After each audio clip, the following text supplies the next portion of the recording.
So this here is my box of, I want to keep it, but I don't know exactly what to do with it, so I'll just shove it all into the box stuff. There was something I was looking for earlier, which I couldn't find. Of course I couldn't. But I did find some other stuff relating to what I was talking about at the weekend that I wanted to show you. And it is, move the box out of the way, it is this. This is my stuff from volunteering with the Olympics. So this was our card. It's got a barcode at the bottom. And each time we went to a rehearsal, that would get bleeped in and bleeped out, or bleeped in to show that we were there, because there was some rule that if you didn't turn up to a certain number of rehearsals, you'd be kicked out. Although there were people who would come along, get their card bleeped, pick up their lunch and then disappear off, and that was really very annoying. This here is my security badge. So I had to go somewhere around Bromley, possibly, I can't remember, but we had to go to a separate location to get those picked up. So this one got us into all of the rehearsal sites, and initially it got us onto the actual Olympic site, the Olympic Park site, but there was a deadline at which point you had to have the proper security accreditation, which is this one. And I remember quite early on in the rehearsals at the stadium, there were a couple of tourists who were standing at the gate and arguing with or trying to persuade the security guy that they wanted to come in. And they're like, but we just want to come in. We want to take some photographs. We want to have a look. And the guy was saying, no, sorry, we can't let you in. We can't let you in. And me and some friends had these cards. So we were like, we just waved them at the security guard and walked straight past these tourists, which was quite fun. This, which I know it's upside down, is my bib number. So yeah, that's my bib number, number 66. I can't remember what the MAR at the top stands for, but each group had a different coloured bib and a 3-letter initial at the top. So WMW was working men and women, who were the people that did the strike, took off all of the turf and basically smashed up England's green and pleasant land. TIM was the Thanks Tim section, which was the one about the internet, the storyline with the couple who were going out and met and kind of had a snog at the end of the night. And then the groups that we were in were the smaller groups. So yes, the groups we were in were then smaller groups that we went round the stadium in. So rather than have lots of people randomly moving around, we were put into smaller groups and we were told, group 1 you go there, group 2 you go there, group 3 you go there. And there was one rehearsal where we were told you had to stick together with your group like a bunch of grapes. We don't want any loose satsumas, we don't want any stray grapes. You are a bunch of grapes, you stick together, you're not satsumas on your own. So that was kind of a funny memory. This here was James's ticket for the technical rehearsal. So the final rehearsal that we had in the stadium, we were allowed to invite 2 guests so that we had an experience of doing a rehearsal in front of an audience. Plus all of the games makers, the volunteers, were invited as well. So James and my stepsister came as my guests, and I had 3-4 friends who were games makers, and they were all texting me afterwards going, that was just amazing. Somewhere I also have the travel card that we were given. So we were all given a travel card with money on it to make sure that we could get to rehearsals, but the card was a specific Olympics one. And when I find that, again, I've just had a look, I can't find it, but when I have found it, I have an idea of putting all of my stuff together in a memory frame, 3D frame. There was something else here. Where's the book?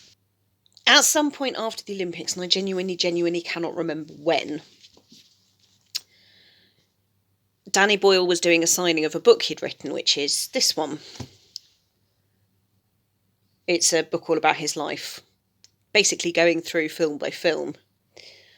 So I got it signed somewhere, but if you tell him your bib number from the Olympics, he signs it in the book. This book here, I tell you, if we had a fire in the flat and I had to grab something, grab 3 things before you leave, this would be on the list. I've also just had a look, opened up the book because I was partway through reading it quite a while ago. But the bookmark I have makes reference to the World Wide Web, invented in 1989 by Tim Berners-Lee. Now they say the benefit is that you can order a book from the book company from anywhere in the world. But I find it kind of amusing that I'm reading a book about Danny Boyle, which mentions Tim Berners-Lee, who appeared in the Olympic opening ceremony, which was directed by Danny Boyle, who wrote this book, who's got a bookmark in it referring to Tim Berners-Lee, etc., etc., etc. Also in my box of random stuff, I found these 3 fans, which came from Japan. Again, I think I mentioned one of them. I was talking about one of them earlier. Is it the weekend? Recently. But yeah, these are 3 other fans that came from Japan, from the cheap shop Daiso for 108 yen each. This one I think is made of acrylic. All of the others are made of paper. So I think this one is slightly more robust. But this is the one that was gifted to me by my friend on the day I arrived. She'd gone out to, I think it was the Ghibli Museum. I arrived at the hotel, fell asleep because time delay, and there was a knock on my door and it was my friend, and she gave me this and a cloth. It's like, she sort of said to me, it's going to be hot, you will need these. So yeah, that's a very treasured gift. Cheap, flimsy, going to fall apart before I do, but still very treasured. The other thing she also gave me was this, which is a phone charm from the area of Tokyo we were in on the first day.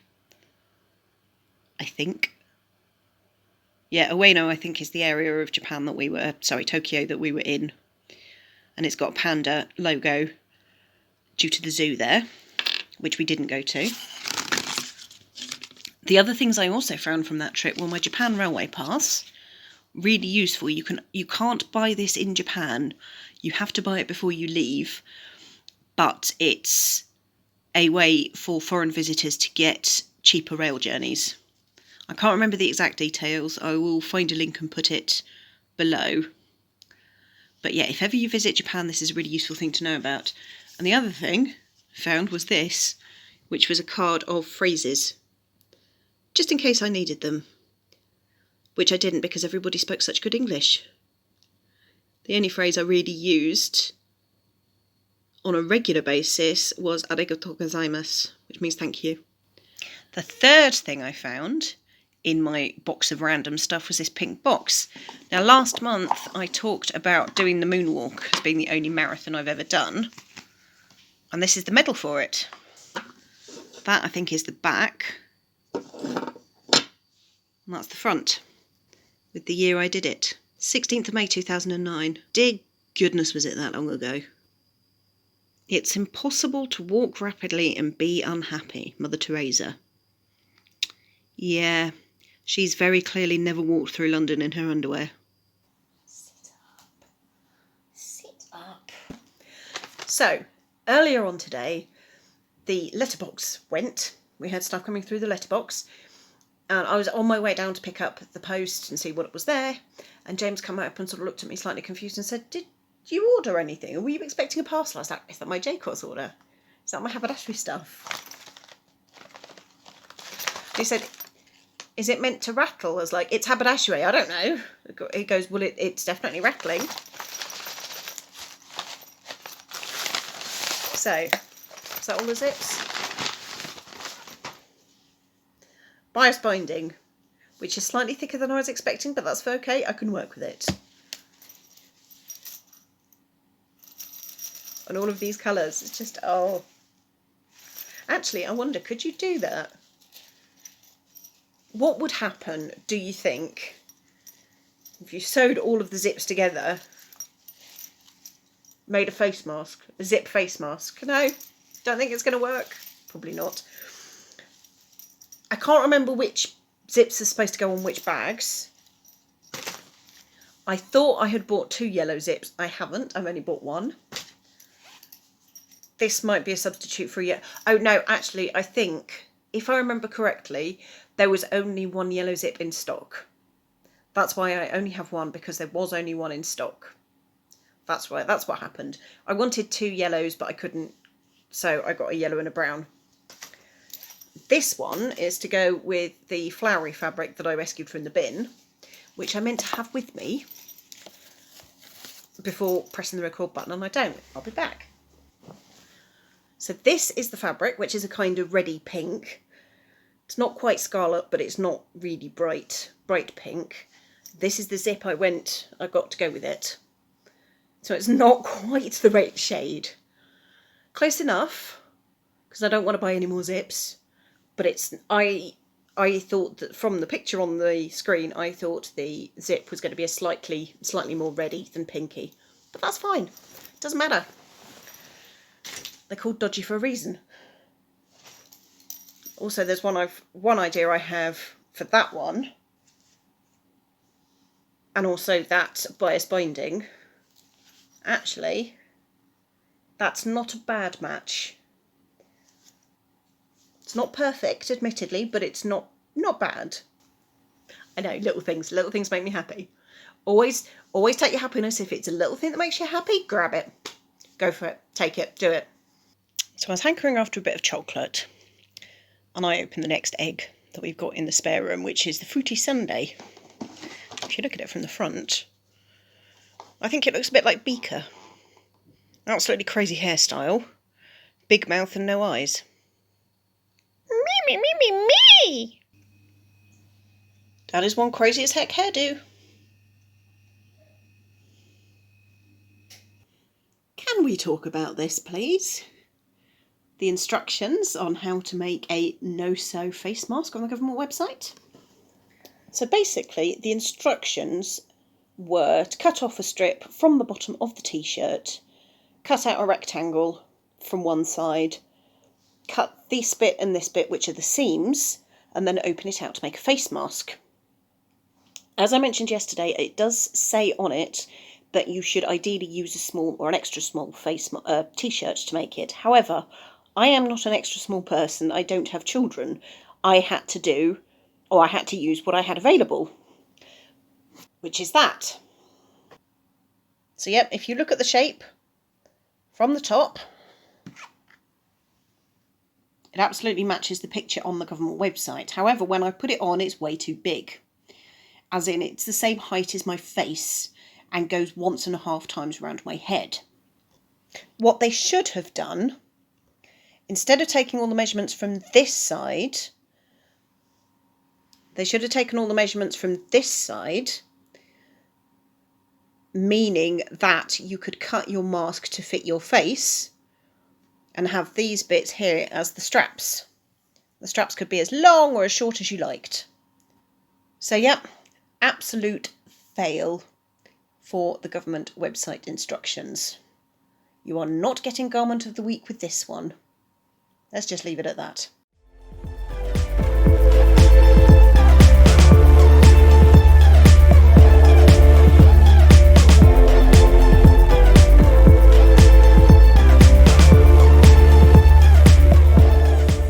So this is better than it was yesterday because it's not covering all of my eyes. If I was going to improve it further, I probably would cut slight curves here and here, because even just sitting here, if I have the strap down below my ears on each side, after a while it does feel like it's about to slip down. If I have the straps above my ears, it starts to ride up just in front of my eyes. But this is a vast improvement on what I did yesterday. So, in absence of yeast in any of the supermarkets, I'm going to try making soda bread. Wish me luck, because I have never done this before.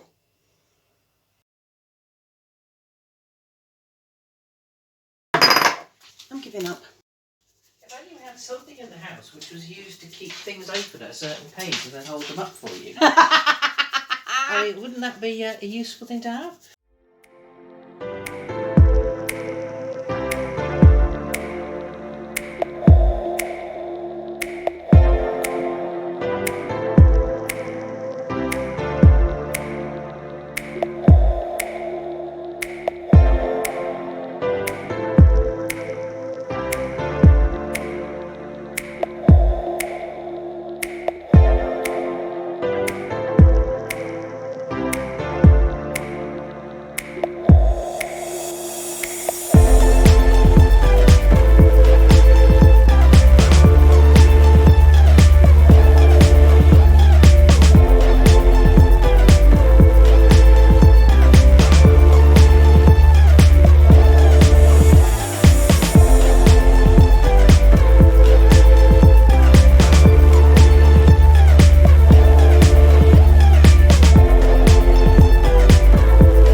quicker than I thought it was going to be. The plan was to put it in the bread machine for the kneading section of the making. The noise you can hear in the background is James trying to get the bread machine to work. He's put it on the programme. It should be on, and for some reason it's not quite going as planned. The timer is going, apparently, but the machine isn't moving. Gotta love technology. So just as we were on our way downstairs to do the clapping for the NHS, update on the bread machine. James thinks the motor has broken. Burnt out. Given up. Not coping well with isolation. So yeah, bread making will have to be done by hand from this point onwards. Gotta love the way technology makes things easy for us. Right, so I came out earlier to put some stuff in the compost bin, and I've noticed this patch where somebody has clearly sat amongst the weeds. I know I haven't been randomly sitting in weeds. I very much doubt that James has either, so I have no idea what's caused it. But it is really quite obvious. This is the finished soda bread, which has been banished to the sitting room due to space issues and space capacity in the kitchen.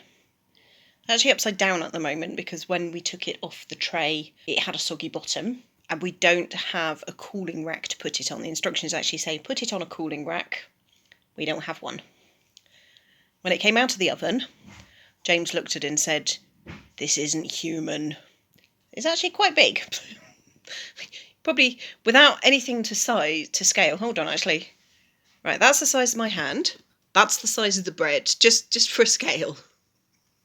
Just to get a sense of scale. It still feels warm as well. So yep, just there.